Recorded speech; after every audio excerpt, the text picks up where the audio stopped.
اطلب العلم أخي فهو درب به نور، به ترقى به تحيا عالما حرا فخور. اطلب العلم أخي فهو درب به نور، به ترقى به تحيا عالما حرا فخور. اطلب العلم أخي فهو درب به نور، به ترقى به تحيا عالما حرا فخور. سل إماما عاش في العلم دهورا ودهور، يطلب العلم ببذل حتى ضمته البحور. سل إماما عاش في العلم دهورا ودهور، يطلب العلم ببذل حتى ضمته البحور. صابرا في العلم صبرا حتى سموه الصبور، يخرج العلم بفأل مثل ريحان الزهور. صابرا في العلم صبرا حتى سموه الصبور، يخرج العلم بفأل مثل ريحان الزهور. اطلب العلم أخي فهو درب به نور، به ترقى به تحيا عالما حرا فخور.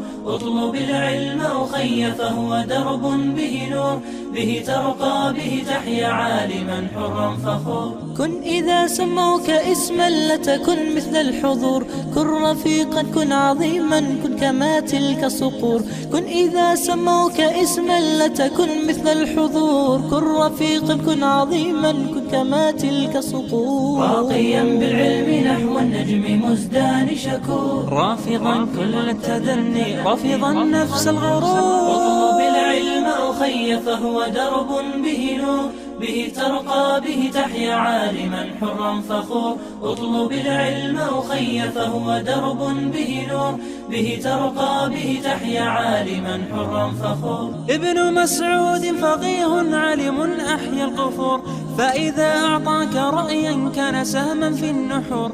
ابن مسعود فقيه عالم أحيا القفور، فإذا أعطاك رأيا كان سهما في النحور. وعلي ثم بالدين معاذ ليبور، اقرأوا التاريخ تروي عنه أفواه سطور. اطلب العلم أخي فهو درب به نور، به ترقى به تحيا عالما حرا فخور. اطلب العلم أخي فهو درب به نور، به ترقى به تحيا عالما حرا فخور. إن سألت عن إمام أو فقيه في الأمور، ابن عباس ترنم وسيبقى في الصدور. إن سألت عن إمام أو فقيه في الأمور، ابن عباس ترنم وسيبقى في الصدور. فهو كالشمعة تذهب حتى تأتينا بنور، ساهر بالليل علم وبأوقات سحور. اطلب العلم أخي فهو درب به نور، به ترقى به تحيا عالما حرا فخور. اطلب العلم أخي فهو درب به نور، به ترقى به تحيا عالما حرا فخور. إذ بكى النبي يوما سمعا صوتا جهور، يا أبي كم روت عنك الليالي والعصور. إذ بكى النبي يوما سمعا صوتا جهور، يا أبي كم روت عنك الليالي والعصور. أنتم اليوم كنبت قد علا فوق الجذور، يا أساس الدين يا صرحنا يا صلب الصخور. اطلب العلم أخي فهو درب به نور، به ترقى به تحيا عالما حرا فخور.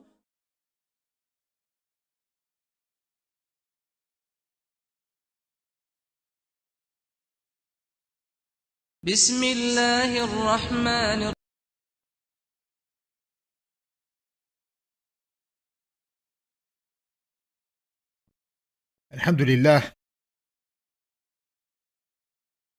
الحمد لله رب العالمين. الصلاة والسلام على سيدنا محمد وعلى آله وصحبه أجمعين. Dear brothers and sisters, Assalamu alaikum wa rahmatullahi ta'ala wa barakatuh, and welcome to Islamic Oasis Live. Inshallah, we have, as always, as every Friday, we have very unique, scholars, teachers, activists, analysts, and very special sons and daughters of this ummah. But before we go into the topic, brothers and sisters, I would just like to say, first of all, the whole ummah is making dua, is saddened, is asking Allah subhanahu wa ta'ala for mercy, for forgiveness, for victory, for aid to our brothers and sisters both in Syria and Turkey. As all of you are very well aware of what's going on, as the Ummah is يعني tears of blood, brothers and sisters. Wallahi, there is no other words to describe what we are seeing on our screens, both in Syria and in Turkey.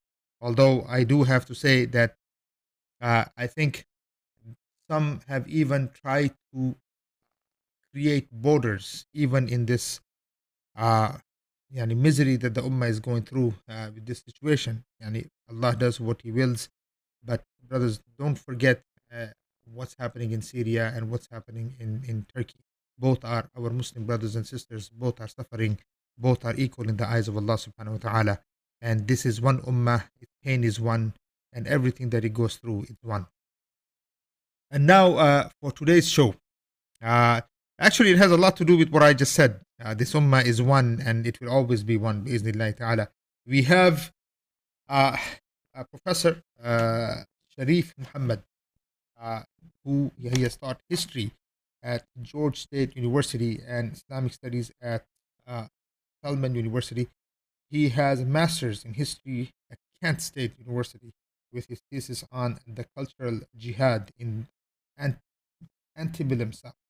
SubhanAllah, very interesting topic, how Muslim slaves preserved their religious cultural identity during slavery.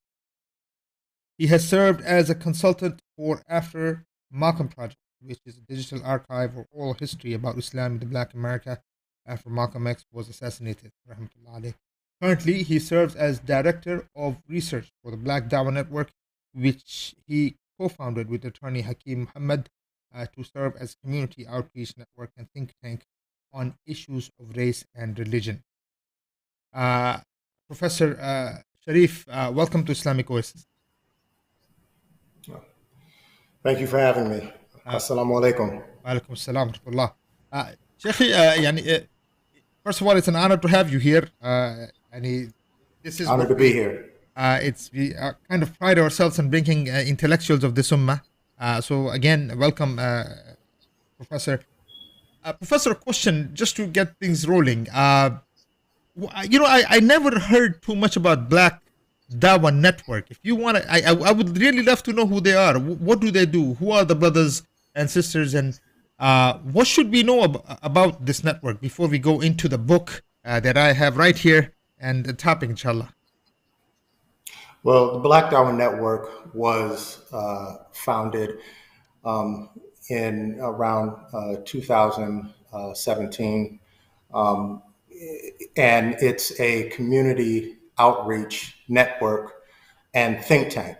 Community outreach in that it focuses on conveying the message, the beliefs and virtues of Islam to the African American community, particularly the impoverished sections of America, which are largely Black American.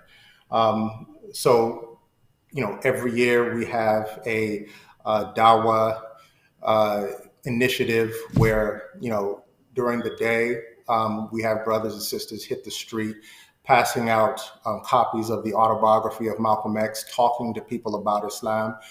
We actually have footage of people taking their shahada right there on the street as a result of talking to them about Islam.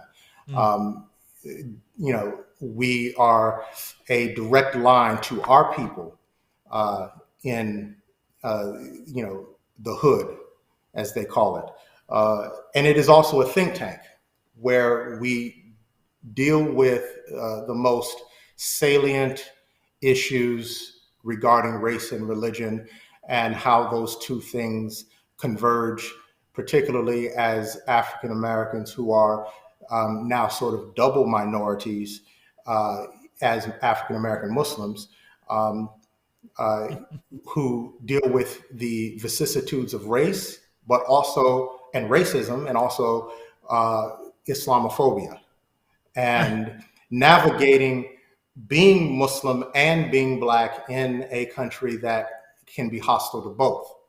So we deal with issues such as critical race theory. We deal with issues regarding the history of Islam in America and the history of Islam in Africa. We deal with Black political thought as it deals with the subject of race, religion, and class. And we produce publications that sort of convey what do we as African American Muslims have to say about this as individuals who, as a people who have been coming out of a experience of dealing with racial hostility, but also informed by their faith tradition. So, we've written articles, publications, books. We've done presentations. And so we're seeking to be a organization that deals with the most pertinent issues dealing with Black Americans, but putting Muslims at the forefront, showing that Islam has a sartorial or salvific role in the Black American experience. And so we also, and of course, dealing with the subject today, which is Afrocentrism and the conscious community. But also, lastly, I would like to say that one of the things that we also tackle with the Black Dawah Network, being that I am a historian and my colleague, Brother Hakeem Muhammad, is an attorney. And is an attorney at a law firm that has been, at the forefront of justice for African Americans who are political prisoners, right? So his law firm, for example, was very instrumental in, dealing with some of the former Black Panthers and those who were in the Black liberation struggle. We focus on the criminal legal system and looking at the rights of Muslim prisoners within the penitentiaries and helping to sort of try to get reform and rehabilitation and redemption for, brothers and sisters who, particularly Black males, who have embraced Islam and have genuinely sought to turn their life around. So we've, for example, sponsored an entire book series where we have former gang members who were in Chicago gangs, those even who were the sort of pioneers of the drill rap scene, who have now since embraced Islam and have written sort of autobiographies that have talked about their transformation from gangbanger to Muslim, and have invited others to embrace Islam, come out of the destructive lifestyle of gangbanging. So that is the work that we have been involved in for the past several years, and it's gaining momentum. Alhamdulillah. Yes. Wow, mashallah, tabarakallah. Sheikh, I think all of the things that you've mentioned could be just that a discussion by itself. I mean, there's many issues here talking about, double minority, Black political thought, Black liberation struggle, former gangs. Man, and then the idea of a think tank, subhanAllah, very, very, very interesting. Sheikh, why, in general, Muslims, we see Muslims becoming doctors and engineers. Very few Muslims are in education as far as, professors. You'll see a lot in the medical field and things like this, I guess business, engineering. Why did you think it's important for you to be a professor? This is, I see why you're a professor, just the way you're speaking, but I want to know why is it so important for Muslims to be in this field and to have a narrative, I guess? I think it's more important for Muslims to be intellectuals and thinkers and to be dynamic in how they address the main issues. And I think that's across the board, whether it be in the so-called secular fields of study or in the disciplines of Islam, becoming a member of the UMMAH. You have to be a thinker and you have to think dynamically about the problems that are affecting us and understand have a perspicacity in being able to see how Islam is sort of the salve for a lot of these wounds, social psychological wounds, and so I sort of prioritize being an intellectual or a thinker over sort of the title of academic, which sort of is tied to an institution. And it's certainly important for a lot of Muslims with the right way of thinking to go into academia, because a lot of social, a lot of public policy comes out of that. The framing of reality and social issues come out of that. And so a lot of us, we complain a lot about how there's this overly secular bent in the social sciences, but we don't have enough Muslims going into the social sciences showing articulating what Islam says about society and the human subject.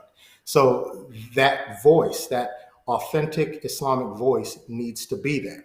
It needs to be in academia, but more importantly, it needs to be an intellectual a Muslim intellectual which we have a long, very robust tradition of Muslim intellectuals who never compromised their aqidah or their faith, who are able to think dynamically about social, political, economic issues. So being an intellectual, I would say, is the most important thing, and to carry that, a thinker, to carry that with you, whether it be in academia or in any other endeavor. Sheikh, question. It seems like Black Panthers, obviously they had a very important role to play, and they have played a very important role especially with Black, the struggle of Blacks in this country. Sheikh, and they always come out to be, they're communists.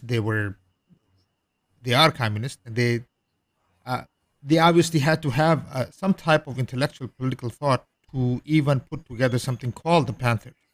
Where did that come from, Sheikh, and why did that become so necessary that there is something called Black Panthers within the inner cities, within the Black community? I'm trying to, I guess, I want to see the relationship. Why did it become so, such a fabric of struggle in the African American history of the US? They didn't talk.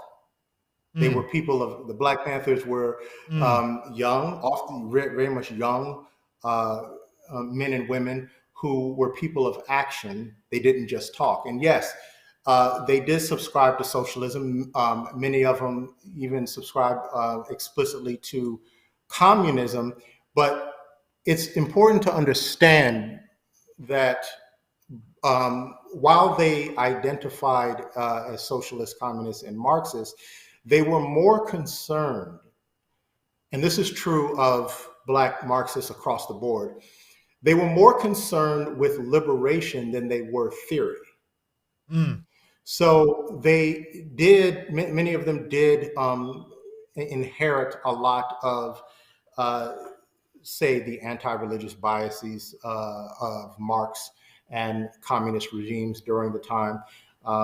But their primary concern was oversight of a brutal terrorist police force in Black communities, right?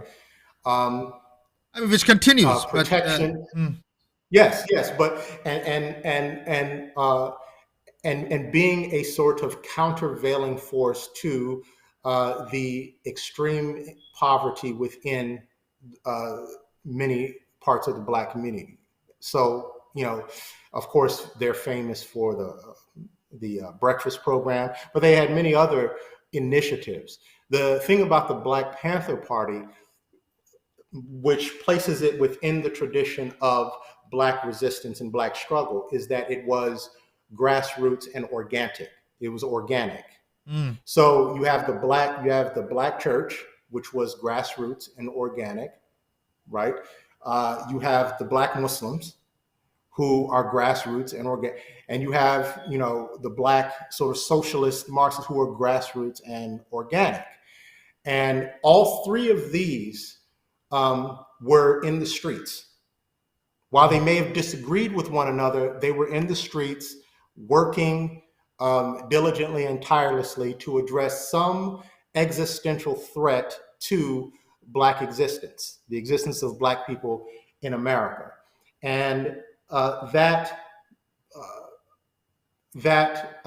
actualization, right, that praxis is why they were the target of the government.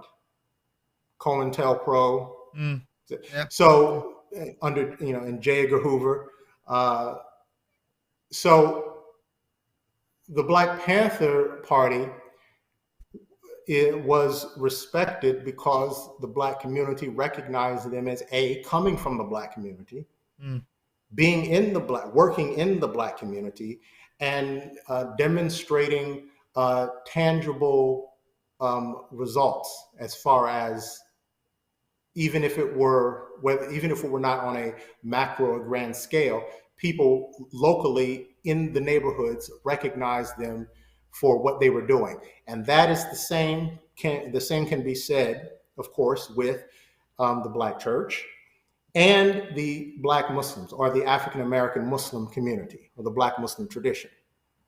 I say this to sort of segue to say that, this is one of the things that what we call the Afrocentrist or the conscious community sort of do not have, which is that track record, that grassroots boots to the concrete track record of being in the neighborhoods and addressing whatever problems were visible in these communities. So part of what we do at the Black Dawah Network, for example, is articulate the Black Muslim tradition. So, Sheikh, is this what that was? Is this? Are we looking at when we? Okay, let's go into the book now. I just wanted. It's very interesting, Sheikh. I mean, there's a because you're basically what you're describing are basically movements that made African Americans what they are today. The inner city is what they are today. In many ways, the struggle, the resistance, the constant push, the intellectual tradition. Sheikh, when we talk about Afrocentrism, the book that I have in front of me here, and when we look at Black Panther, or when we look at Islam, where do they separate here? Because there are three different things. Am I right on this? I mean, there are three different thoughts that have their. Obviously, we're talking about Black people, or we're talking about Africans. How do you navigate through this? What is the, like when you're looking at what's happening? I guess what I'm asking is when you're looking at the struggle of the African Americans, right? So you have obviously Black Panthers, you had Muslims, and then you have this another whole intellectual, I guess, a discussion going on that who should we connect to? Who are we at the end of the day? When you see what I'm saying? I mean, you had the Black Panthers somehow seemed more ideological. They didn't care about race as much as they cared about ideology. Yeah, they were their struggle was rooted in a more materialistic or a historical materialism. Yes. More looking at focusing on the material condition per the sort of Marxist tradition, focusing on the material conditions of Black people in America, particularly in the inner city, how the state acts as an instrument of oppression and suppression, and reinforces classism and all of that. That was their focus. The Black church, although there are sort of our divergence, but primarily the Black church being the vanguard of the mainstream civil rights movement were focused largely on reform, integration, reform in America, reforming America, getting America to live up to its stated principles, its idea about itself, right? The Black Muslim tradition focused on redeeming or rebuilding, reconstructing the African American community post-slavery. And doing so by pulling them out of the muck and the mire that the white supremacy created. That is, now we can get into, you know, what I mean. What do I mean by the conditions of white supremacy? I mean that if you study the history of how the ghetto was created, right, and how you have so many African Americans, how the ghetto was created, you have so many African Americans in the inner city. Why African Americans are in areas of concentrated poverty, right? And what that brings with it, it's demoralizing and all of that, and the vices that sort of come with that, things that African Americans didn't bring with them from Africa, right? The things that as a people we didn't bring us from Africa, we picked up while here. There's a sort of narrative in the Black Muslim tradition which says that that the way African Americans are is the result of their collision with the European and the Europeans' world. And Islam was seen as a way of, a vehicle of coming out of that. So for the Black Muslim tradition, as opposed to, say, the historical materialism of the Black Marxists, the social reform of the Black church and the mainstream civil rights movement, with the Black Muslim tradition, there was this emphasis on African Americans looking out for themselves. So it was tied to a kind of Black nationalism, the idea that Black Americans should be autonomous, but also that their history sort of mirrors that of the Arabs. During the time of the Prophet sallallahu alaihi wasallam, the Arabs were in a state before the state of Jahiliyyah, right?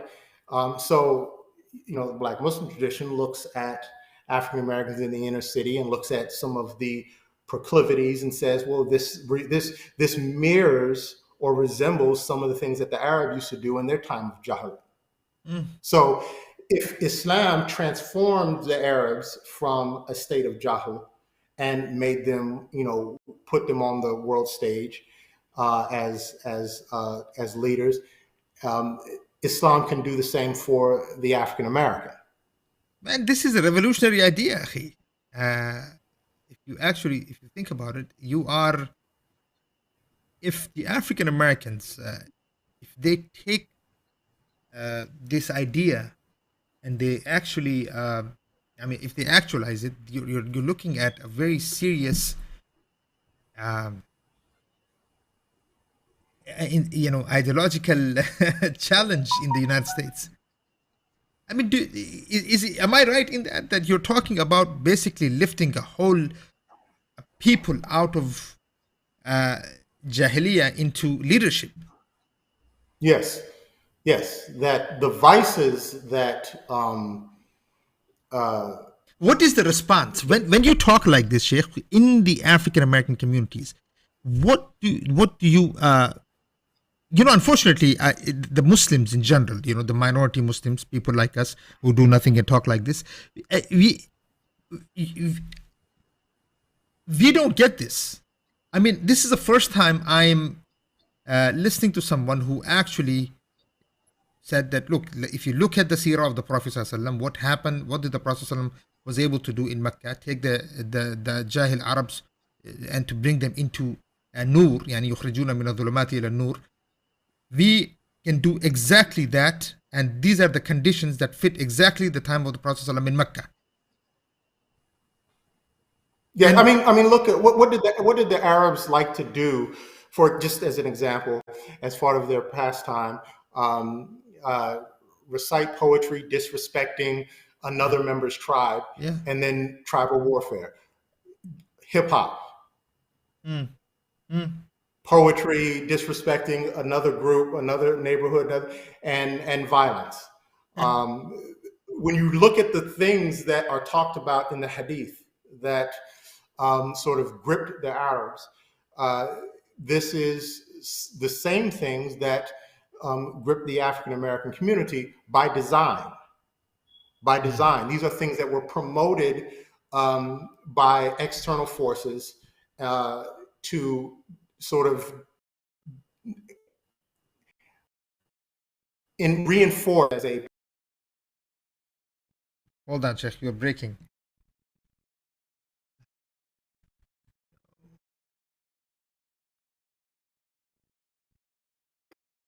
I think, is it on his side? Waking African Americans up to this machination. Repeat what you were saying, Akhi. Repeat that, because we couldn't hear you. I think there was a break, actually. Something happened. We couldn't hear you. That the vices that grip many African American communities are in poverty are by design. That they were manufactured and imposed by external forces. And the sort of the goal of the African American Muslim tradition has been to wake up African Americans to this machination, this design, and seek refuge in Allah, embrace discipline. That liberation comes through discipline, personal discipline and collective discipline. And that makes you sort of immune to the machinations and chicanery of the external threat of white supremacy. So whether it be drugs, alcohol, any of those forces that cause one to seep or slip into degradation and despair, Islam comes and ennobles the individual.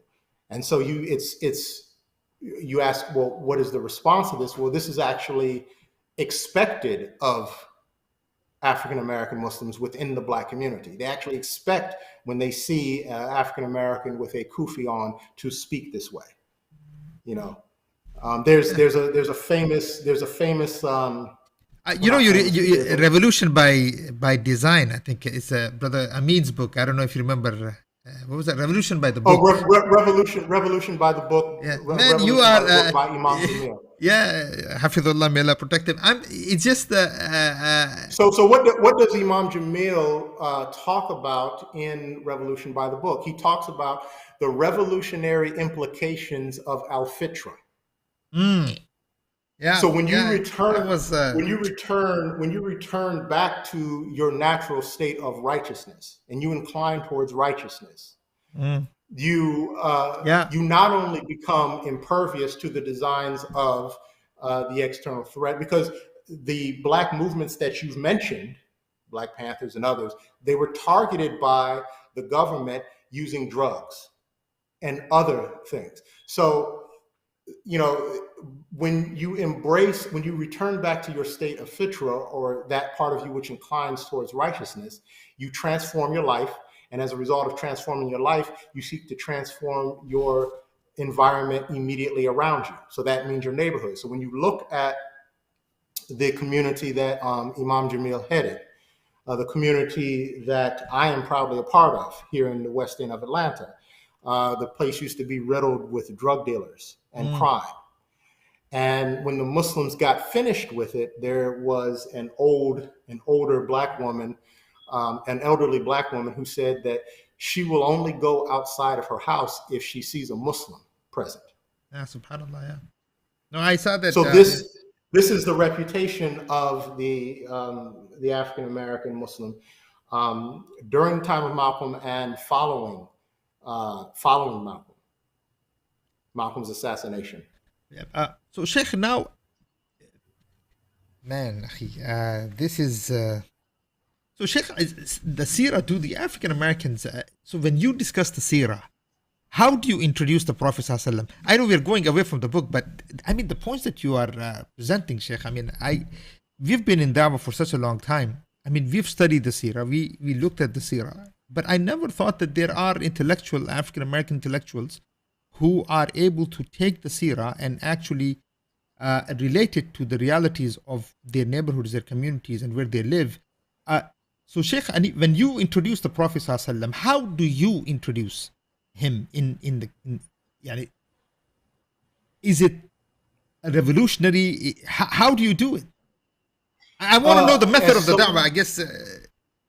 Yeah, well, we say, of course, we introduce him as that Allah, that there's only one God, Of course, that he does not share his power with anything or anyone. He has no partners. He needs no help. So we first explain to them the for lack of a better word, theology of Islam, the concept of Allah, that the reality of Allah, which is that Allah is sovereign and independent in any of all things, that he is the first cause and creator of everything, and that he doesn't share his power with anyone. Then talking about the fact that he has sent messengers, luminaries, who've conveyed his message and given guidance to human beings, and that there's been messengers raised up among every nation, and that Muhammad sallallahu alaihi wasallam was the final prophet, and that his mission, it's been said that the Quran is, it says in the Quran that it is not tales of the ancients. The Quran is news. It's what's happening now and will happen and has happened. And so Muhammad sallallahu alaihi wasallam was dealing with his people who had many of the same challenges as our people. And so this is why Islam has always been articulated as the most perfectly suited religion or way of life for the African American, because it deals explicitly and directly and specifically with the social issues that African Americans are dealing with within their neighborhoods. It deals with the vicissitudes of oppression. It deals with the orientation, how the mental orientation should be towards oppression. It deals with struggle. It does not take off the table armed resistance. This is another thing that made Islam so appealing, particularly via Malcolm X. There's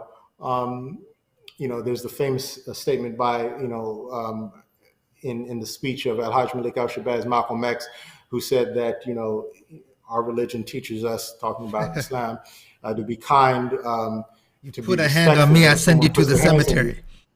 Right. And so this is... I ended it for you. I love that. That man was something cathartic.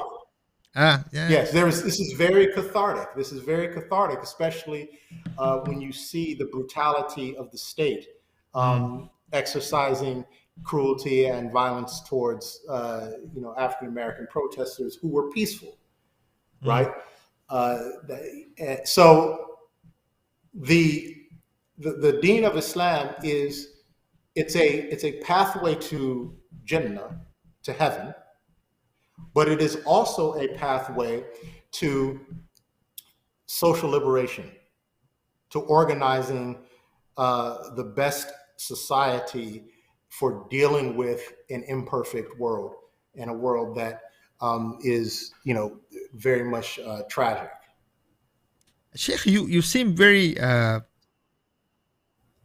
you always been like this? I mean, I guess I'm just looking at the thought process that you have, mashallah, tabarakallah. Why this path, Sheikh? I mean, what brought you to Islam, and what? It's a very... it's not what I usually hear. I mean, very well put together thought process. You have the understanding. I came into Islam at 16. Subhanallah. And I came into Islam at a time when, you know, what we call conscious rap or conscious hip hop was very prevalent. And there were a lot of Islamic or, you know, Islamic iterations in a lot of the late 80s, early 90s hip hop. And I heard in one song the word Allah, and that brought me at the time, you know, this is before, you know, social media, smartphones, you know, the internet. We had encyclopedias. I went to the encyclopedia and I looked up Allah in the encyclopedia. And that sort of, you know, provoked my curiosity because I had never heard the liberation theory of African Americans described in the way that I was hearing coming from the Black Muslim factions and streams within Black America. And so I just became enthralled by it. I became Muslim in '92 when my mentor and Imam Malik Abdul Zahir, who returned back to Allah, gave me Shahada. But he was an activist. He was an activist, and I came into Islam at a time when a lot of the Imams, like this is during that era of Imam Jamil Alameen and is that the Imam that was killed? Imam Talib Abdul Rashid, and others. They came out of the movement. They came out of either the civil rights movement, the Black Power, Black nationalist movement, Pan-Africanist movement, and they came to Islam because they recognized that all those other ideologies and ideas could only take you so far. That they were not pathways on how to live on a day-to-day basis. And Islam is a comprehensive way of life that talks about how to live on a day-to-day basis as a means of personal and collective liberation. And so that was articulated by the Imam who gave me Shahada. That's what made sense to me, even as, you know, a 16-year-old. I grew up in a home of books. My father was an attorney. His father, my grandfather, was an attorney. My mother was a school teacher. And I remember going to my mother and asking her, at 16, have you heard of Malcolm X? She said, of course. I said, do you have, I'm looking for this book. I would like to get this book. It was the autobiography of Malcolm X. She said, oh, I think we may have it out in the garage. And we went out to the garage. First edition autobiography of Malcolm X, Alex Haley's autobiography of Malcolm X, hardback with the jacket on it. Took it at 16 and read it and eventually became Muslim. SubhanAllah. Some people, Sheikh, they're doing da'wah even in their grave, yeah, from their grave. SubhanAllah. Yes. It's unbelievable, yes, Sheikh. And this is when you talk about how Allah blesses some people, Sheikh. SubhanAllah. Even their name lives, and they just who they were continues to bring people to guidance and mercy of Allah subhanahu wa ta'ala. May Allah subhanahu wa ta'ala bring us more men like Malcolm X, rahmatullah alayh. Sheikh, now going to the book, and of course you have Malcolm on the top of this one too. Yes. Why Malcolm? Why not somebody else? I guess because you know, Malcolm was not born in Africa. No, well, Afrocentrism is not even an African movement. But okay. But to get to why I have Malcolm on the cover of the African, the map of Africa. I guess that's what I'm asking. The map of Africa, the map of Africa is a sort of popular symbol that you see in the before then, but certainly during the late 80s on through. that's used by Afrocentrists, people in the conscious community, Pan-Africanists. They would have African medallions on. I have a keychain with an outline of Africa. So it's more symbolic. Even when Kendrick Lamar performed at the Grammys sometime several years ago, his performance ended with a sort of outline of the continent of Africa in the back. So within the diaspora and within Black radical thought, the sort of map of Africa is symbolic of a place of origin, and it sort of is a sort of representative of what many people are trying to get back to as far as reclaiming their cultural roots. Now, the reason Malcolm is on the front is because everybody claims Malcolm. Yes.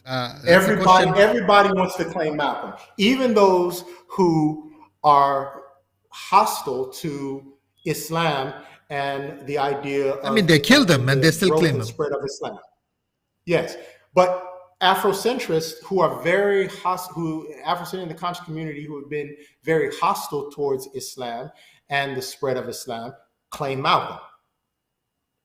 So it's one of these things where you have two things going on. You have members in sort of the Afrocentrist and Pan-Africanist and conscious community who want to focus on Malcolm X, the Black liberation thinker, the pro-Black liberation thinker, but they don't want to deal with his faith tradition that animated him.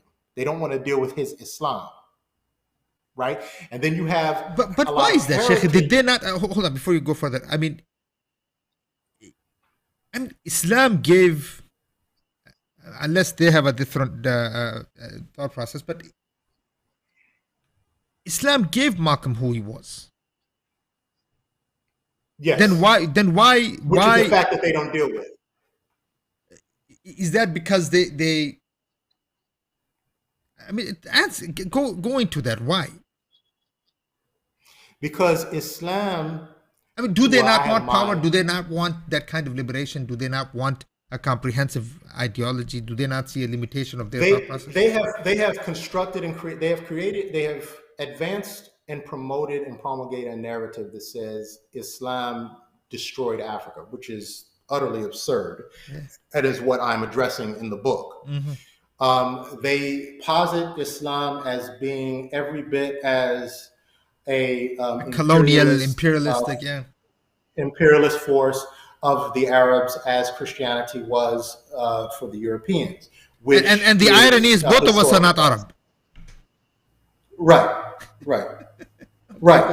But even more ironic than that is the Arabs never went to all these places in Africa that they would have needed to go in order for it to be actual Arab imperialism to begin with. They didn't go all the way across North Africa, even. They didn't go into sub-Saharan Africa. And so what I'm sort of addressing in the book are the historical facts that they get wrong.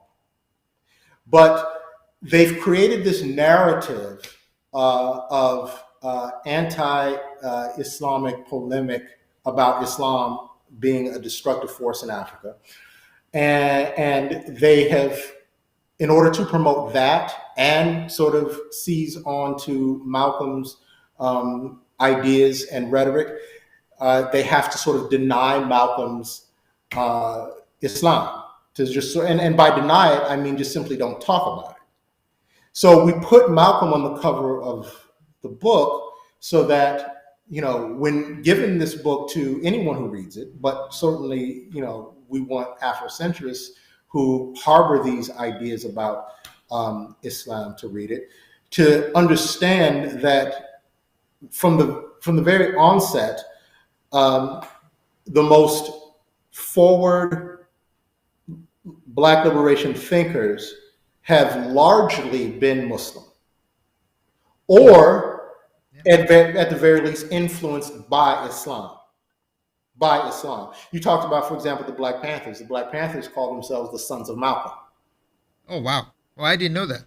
That's very interesting. They call themselves the Sons of Malcolm, despite having a very, despite some being very rooted in Marxism and having somewhat of a hostile take on religion in general.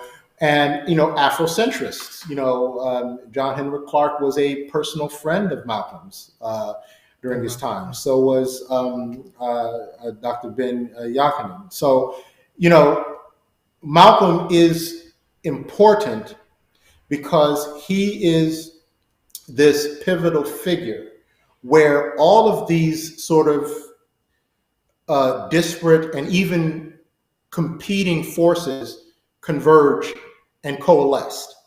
So the Afrocentrists, the Pan-Africanists, the Black nationalists, the Black socialists, or the socialists in general, they all got along within the context of Malcolm when Malcolm was alive. They worked with him or around him. When Malcolm is assassinated, you get the emergence of what today is called Afrocentrism. You get this hostility towards Islam and the spread of Islam in the Black community. Many of these people will profess to have been close friends of Malcolm, but these are some of the very same people who, once Malcolm was gone, said things and took stances on Islam that they did not take when he was alive. Sheikh, I mean, what you want? Okay, so what? When they read this book, when let's say, obviously, this is a book that should be read both almost anyone that wants to understand anything intellectual about what's happening in the idea of Afrocentrism. But when they pick up the book, what do they want? What do you want them to understand from this book? That they are objectively and factually wrong in their understanding of history, that they are objectively and factually wrong in their understanding of African culture and how it actually works and functions on the continent of Africa, and that their ideas are not Afrocentric, but actually Eurocentric.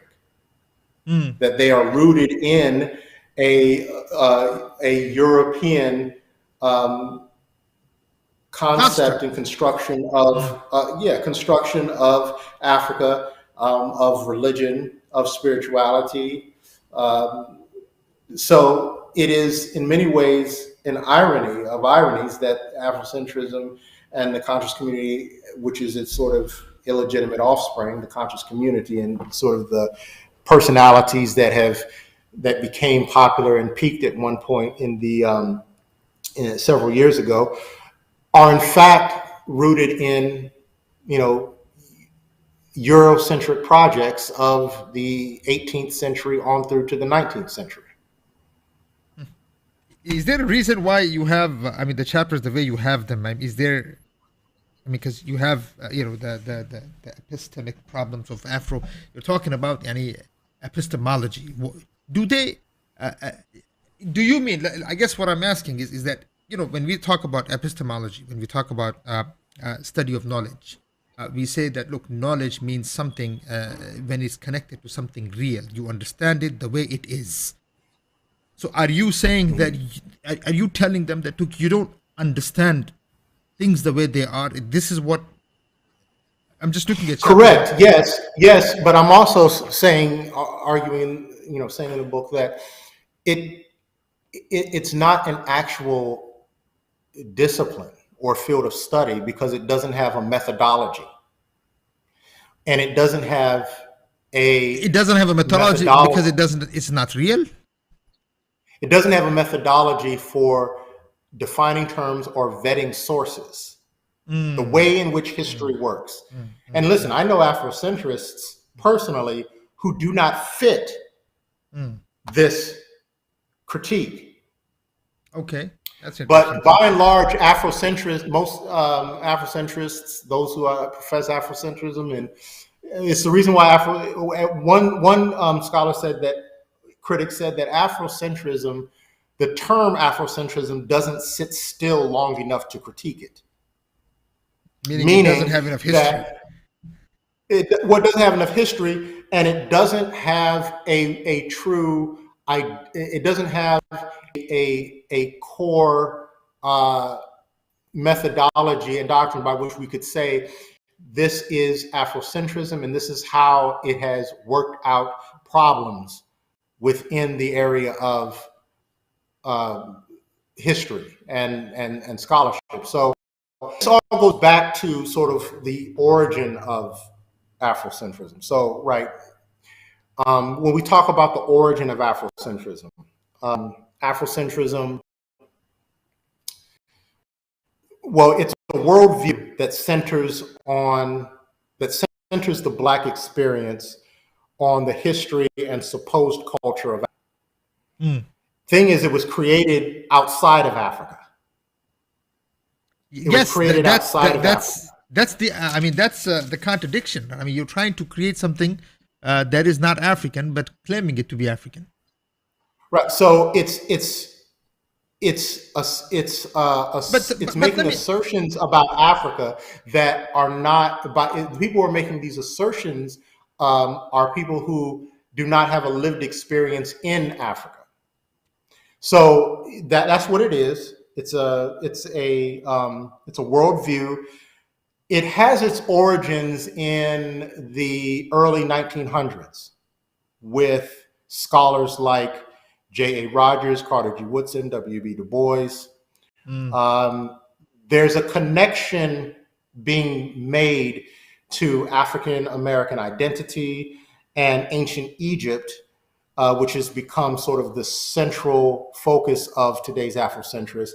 But there's a connection being made between African Americans and ancient Egypt as early as 1911 in an NAACP publication called The Crisis.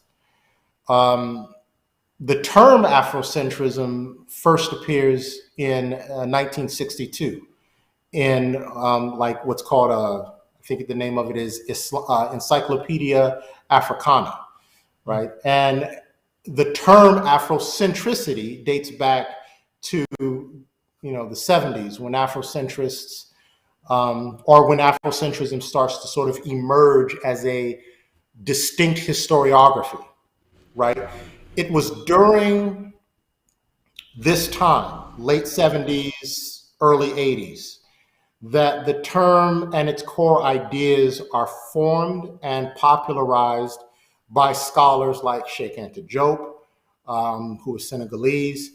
He was dubbed the pharaoh of Afrocentrism, although he didn't identify as an Afrocentrist using that term.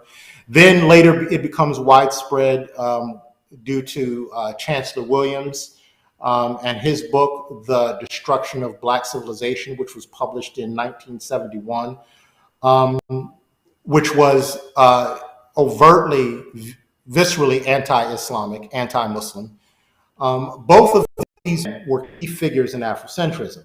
They went on to influence Dr. John Henrik Clarke, Dr. Ben Yakinen, who sort of became the vanguard of Afrocentrism.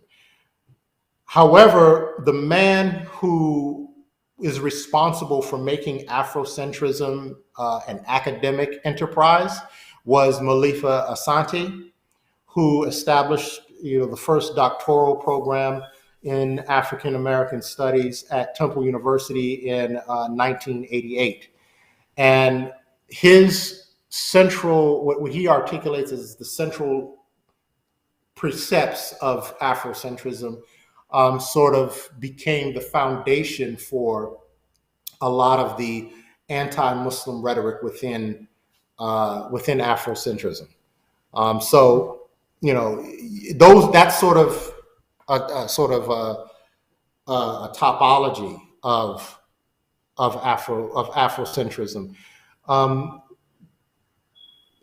Afrocentrism professes to bring Black people back to their African origins. However, as I said, it is itself originating with Europeans. Okay, particularly the British, the Russian, and European Jews. Um, and it is Afrocentrism, as it's critiqued in my book, is a reincarnation of Eurocentric beliefs.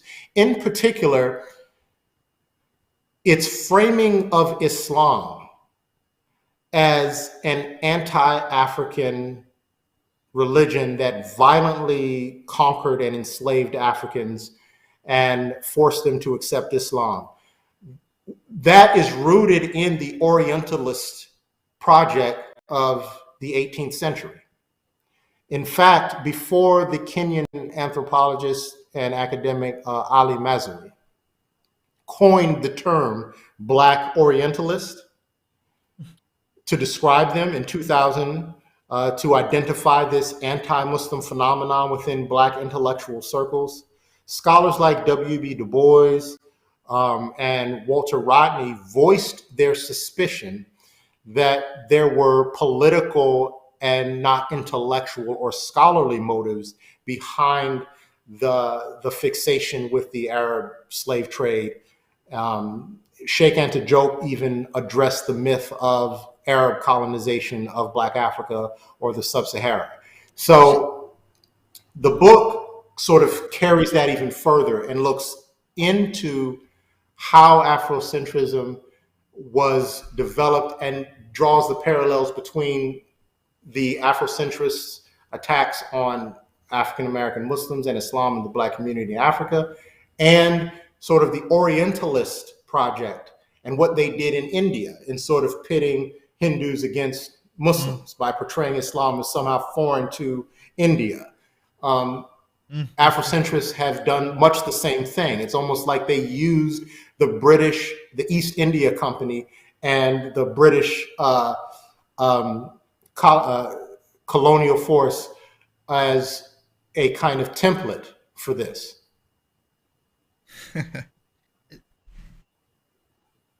Is this so? What is the identity of the African Americans? I mean, isn't this, if you remove Islam, yeah? So where do they end up at the end? What solution do they provide and say, okay, this is where we began, and this is where we're going, and this is our identity, this is our. So, I mean, there has to be an ideological framework to anything. I mean, this ends up to being a racist. I mean, it's a racist framework in many ways. I mean, you're saying that basically it has only to do with blacks. I mean, where do we go with this? Well, where the thing is, Afrocentrism is unaware of how it has absorbed and assimilated colonialist attitudes and ideas about Islam. So here's the thing. So when you say African American, for instance, so you have few identities going on. I mean, you have African American, and then there is this Afrocentrism. Then there is, I mean, if someone like yourself, let's say, I mean, when you are identifying yourself, how important, or is it important that African American be there, or is it just I'm Muslim? It absolutely is important. It's absolutely is important. Just like it's important when we talk about that we know that the Sahabi like Salman al-Farsi radiallahu anhu was Persian. We know this because Farsi appeared, or we know that Suwaib al-Rum radiallahu anhu was European. Islam is not post-racial. So what I was saying about Malcolm is we have two sort of hypocritical stances on Malcolm. We have the diehard Black nationalists and Pan-Africanists and Afrocentrists who acknowledge Malcolm's contributions to Black liberation thought, but don't acknowledge his Islam. And then we have heritage Muslims, those who come to America from the Muslim world, the Arab world, the Indian subcontinent, and they acknowledge Malcolm's Islam, but they don't acknowledge him as a black man who struggled for his people. And Okay. so there's these two biases that are going on here. This fracturing that's Why do going you on here why do you think that is, is, Sheikh? Why do you think that is when people who are coming here and when they look at Malcolm X, they're so proud of Malcolm X. They actually when if there is any type of injustice going on, they constantly profess right away Malcolm X. But then well, they embrace Malcolm, but they don't embrace his people. tell me about this. Because this is They, something that I think. the thing is, if you come to America, you have to understand that you are coming to a country that is born of anti-black white supremacy, white supremacist anti-black history. It is a colonial project that was only made possible by genocide of the indigenous people, and it is an economic project that it was only successful because of the enslavement of those from the continent of Africa. But there is an investment in that this country has had going all the way back to the founding of Jamestown, Virginia. You have to understand, if you are a peasant in England and you have no chances of improving or going up the social ladder within England, America was a place where you could come to as an Englishman, and no matter how bad you were doing, you would never be at the bottom, because that was reserved for black folks. So this was a place that was attractive because it didn't have the social restraints of the old world, England. It was a place where social status was based on money, not pedigree, not who you were born to. It didn't matter, royal family, all of that, none of that mattered. If you came here, you were given a plot of land, because you were given a plot of land, and you were successful in farming and agriculture. You improved your economic status and therefore your social status. And because of racism, you would never be at the bottom. So there was a psychological social investment in race and racism in America from the very beginning, which is why it has never been shaken. African Americans have always had to deal with this. And part of the attraction to Islam was that it provides a sort of new way of looking at this predicament, as I mentioned before, but also it is a prescription for how to live at any time, anywhere. A way of life that is liberating anytime, anywhere. As I said, liberation through discipline. So for those who come here, they don't want to complicate their new lives in America by understanding all that comes with this country and its heritage. Sheikh, do you think we can ever be part of, as far as the struggle that's that's happening in this country, do you think the Muslims who are coming here, or who do come here, can they really be part of a real struggle in this country? Is there, because the way, what I'm seeing from what you're saying, there is a divide. Number one, there is a divide, and that we may not understand the struggle, and hence don't want to rock the boat. And at the same time, we are Muslims. So there's a general precept of commitment to justice, not in some abstract sense, but understanding what that entails, what justice entails. And so being Muslim, being honorable, recognizing that it's sort of like, I don't know if you're familiar with the ayat, he frowned, where the Prophet ﷺ was talking to a very sort of prominent man in Oh yes, of course. He in frowned. Yes. Arabia. Yeah. And there was the Yeah, man yeah. who was not very much of high status, and the Prophet was, and then Allah subhanahu wa ta'ala revealed to him, so this is the beauty of Islam, right? I mean, it literally addresses every aspect of life. So we're having this conversation. He frowned. Yeah. And then because There of what, are many immigrants who are focused on those who they deem of higher status in America. Those who are the people who are of the demographic that is of a higher status in America, white America. Focusing on sort of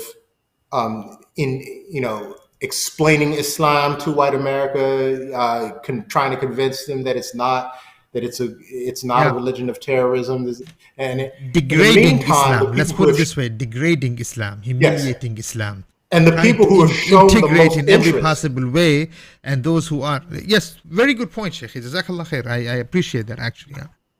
In the I mean, meantime, the the people truthfulness. who have shown the most interest. In the meantime, the people who've shown the most interest to Islam, in Islam, Subhanallah. are the very people Sidelined. who, in many regards, they want to sort of distance themselves from. Yeah. Very good point. Yes. And Malcolm made this point, by the way, in a Muslim publication called Al Muslimun. Wow. He addressed that very issue. So you cannot, as my history instructor said, in graduate school, he said that history is the reputation of a people. You have to study the history of a nation to understand what its reputation is.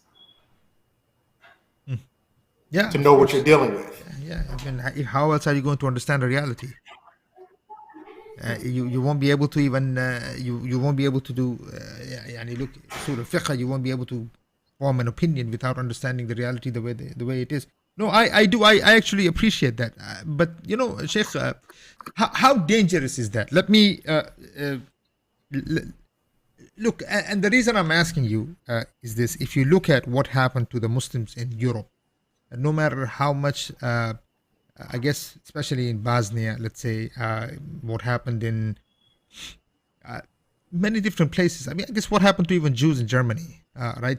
They tried whatever possible not to rock the boat and somehow go with the flow, and at the end, just because they were Muslims, they were finished.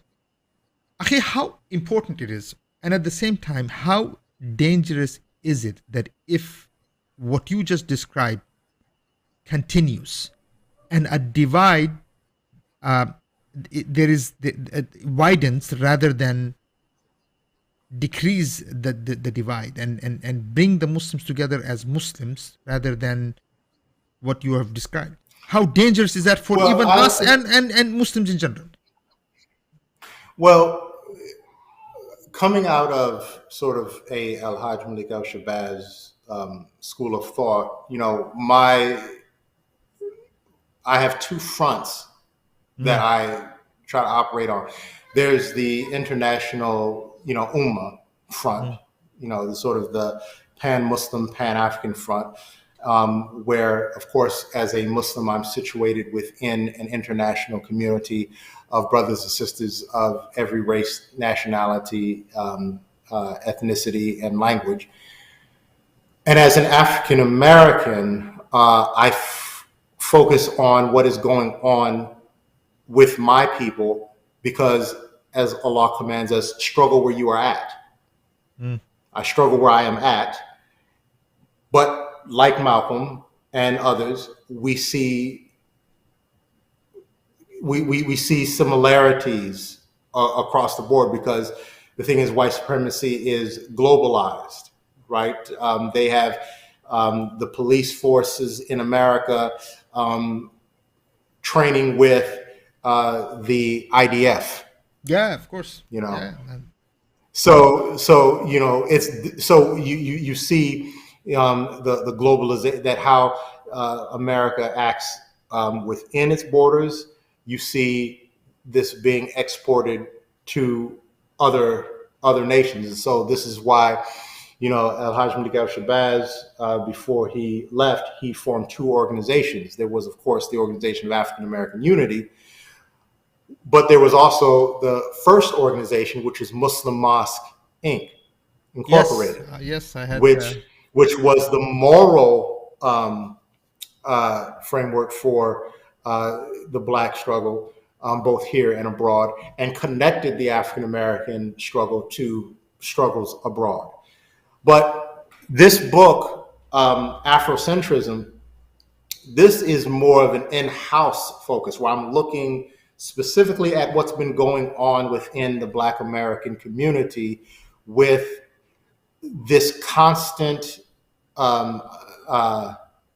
critique of Islam, and particularly Islam in Africa, that is factually incorrect. That's a distortion of Islam in African history. And so I wrote the book because, you know, anyone who goes on social media and comes across an Afrocentric website or here's it's a beating of the dead horse. It's the same tropes over and over again. Arab slave trade, Yes. Arabs invaded Africa, forced Muslims to convert by force. And so I wrote this book to deal specifically with those arguments. I deal specifically with the Arab slave trade. I deal specifically with the introduction or the entrance of Islam into Africa, in the military campaign of Arabs into Africa. I deal specifically with all of those things from a purely historical, factual basis, with citations, to show that these iterations are false. They're distortions. And so it's sort of dealing with a part of what the Black Dawah Network is trying to do, and what I'm trying to do, and what Brother Hakeem Muhammad is trying to do, is combat false ideas within the Black community also. Yeah, no, so I see there's a struggle on both within, internally and externally, it seems. I mean, but Sheikh, I guess, I have another question. I know because of time issue here, but what I'm saying is that should the divide be, and should we work on that divide, especially the Muslims who are coming here, Muslims who are, shouldn't there be work? I mean, I guess, should the African American Muslims be giving da'wah to us? To remind them that where they really are, what is the history of this country, so we don't fall in a false security in some ways, right? That doesn't really exist.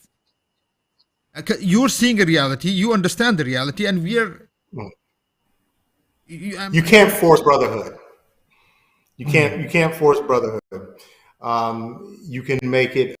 You can leave the door open, but you cannot force it. Those who have it has to happen ideologically. And organically, yes. Those who are sincere and are humble enough, they've taken from the African American experience and have studied it. And they do know where they're at, and those who haven't, they'll just many of them learn the hard way. Learn the hard way.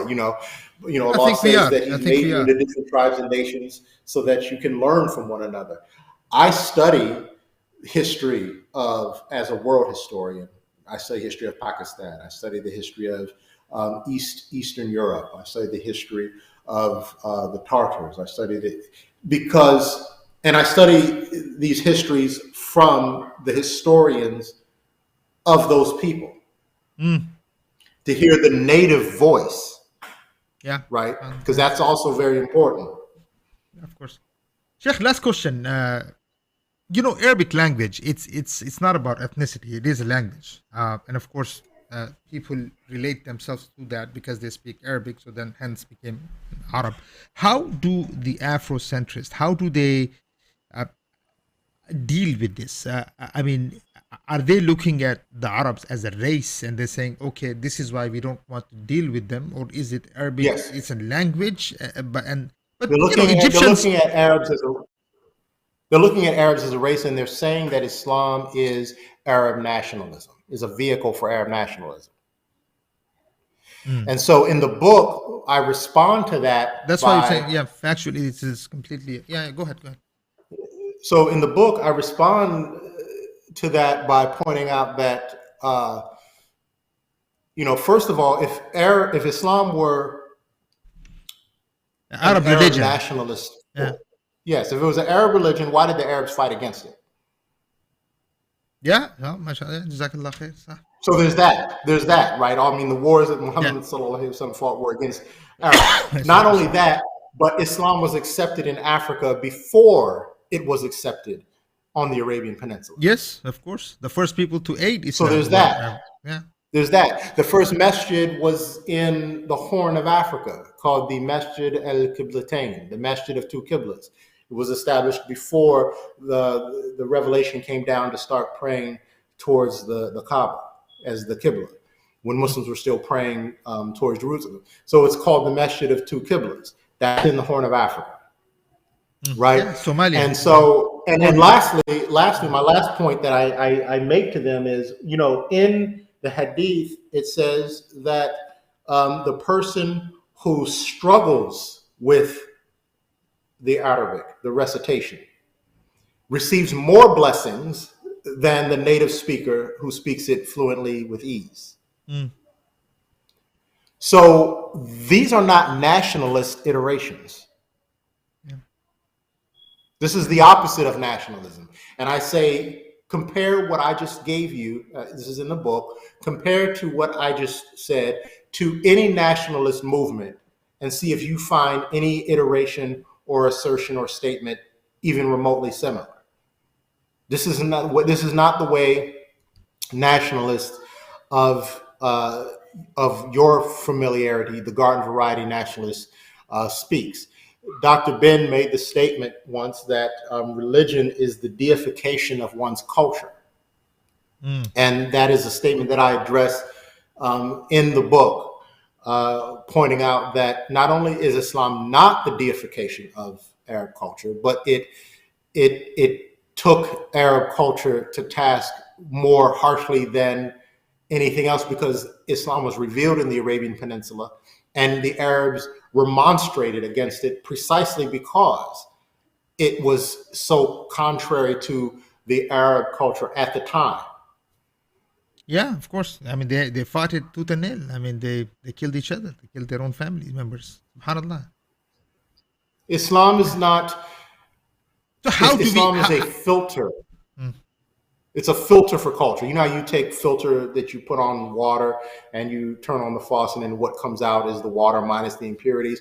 You take Islam and you place that on your native indigenous culture, and what comes out on the other end is your culture minus the impurities. Right? It came to purify culture, not destroy it.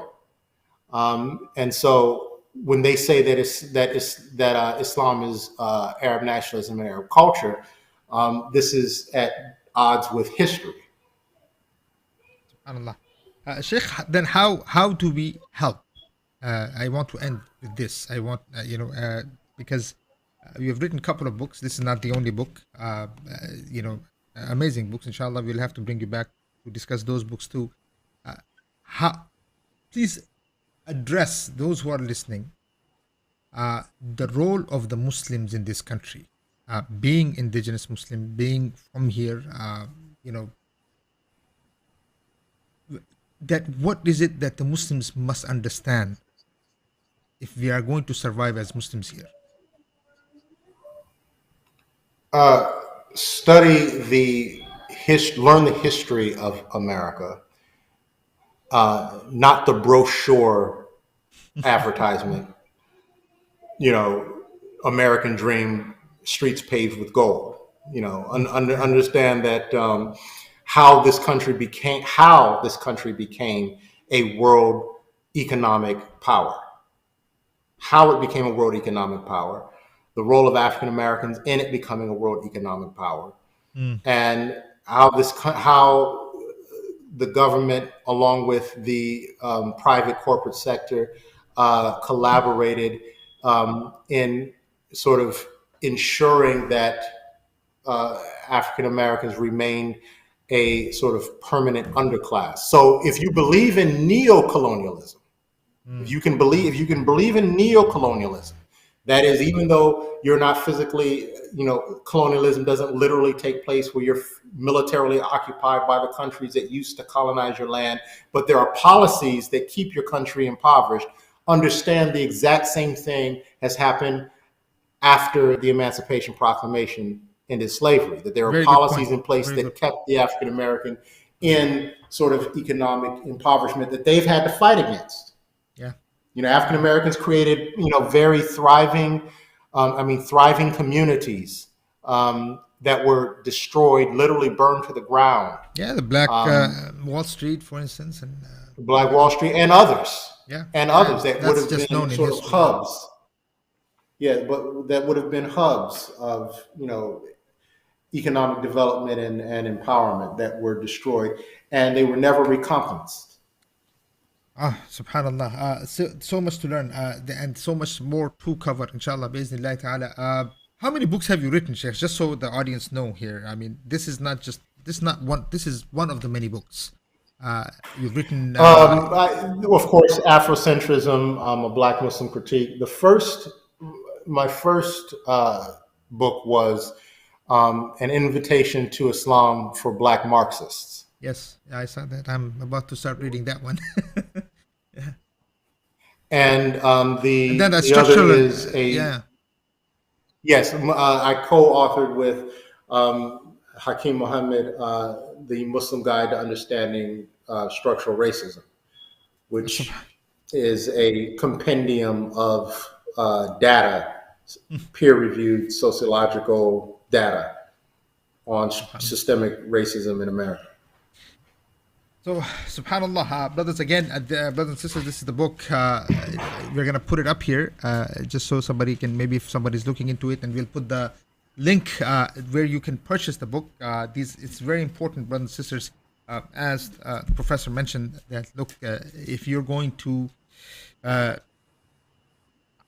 if we are going to live here as Muslims, and if we want Islam to be what Islam is, the professor was saying, don't read the pamphlets, read the books.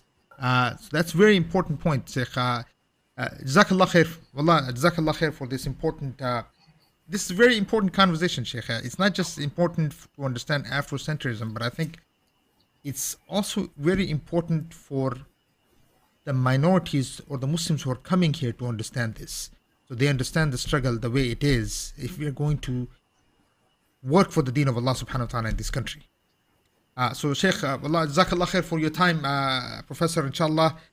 We will have you back for the invitation to the Marxists. I really want to know really what that book is about, and I really want to know how the effects of that book on the Marxist, inshallah.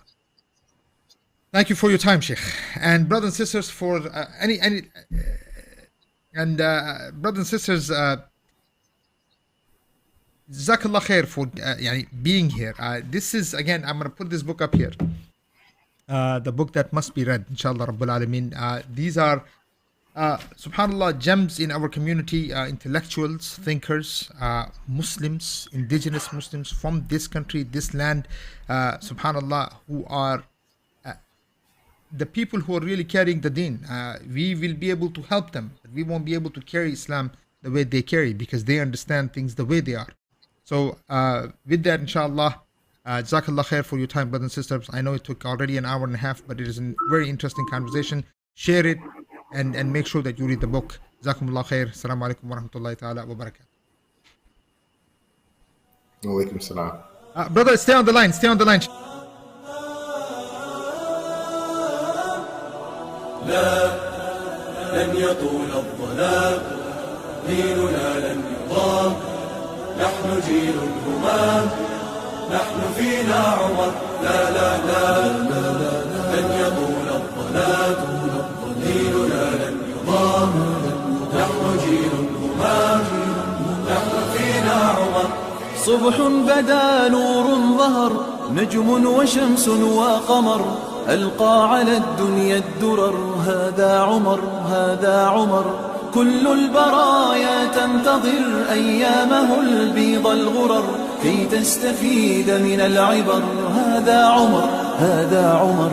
لا يوم الجراح بل سيأتي الصباح، نحن أهل الكفاح، نحن فينا عمر، لا لا لن تدوم الجراح بل سيأتي الصباح، نحن أهل الكفاح، نحن فينا عمر.